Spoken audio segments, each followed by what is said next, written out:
अहम खबर देंगे आपको इस्लामाबाद से। पार्लिमानी कमेटी बराए कौमी सलामती के इजलास की अंदरूनी कहानी सामने आ गई। इस हवाले से मजीद तफसीलात बताएंगे नुमाइंदा सिद्दीक साजिद हमारे साथ मौजूद हैं। जी सिद्दीक।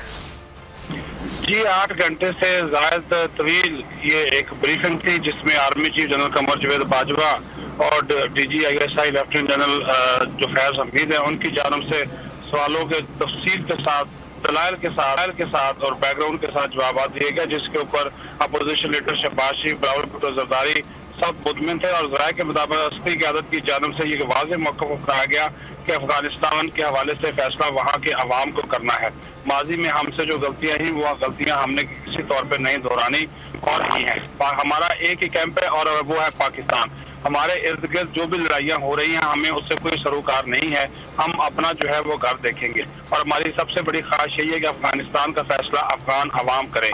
और साथ ही साथ उनकी जानब से ये भी कहा गया कि अमेरिका के ऊपर भी ये बात वाज़ेह कर दी गई है कि पाकिस्तान अपने खुद मुख्तारी और सार्मियत का हर कीमत पर तहफ़्फ़ुज़ करेगा। अड्डे देने के हवाले से हुकूमत का जो मौक़िफ़ है वही रियासत का और अफ़वाज पाकिस्तान का भी मौक़िफ़ है। इस बारे में किसी किस्म की कोई तब्दीली जो है वो नहीं आई है। जी बहुत शुक्रिया सिद्दीक साजिद अपडेट करने के लिए।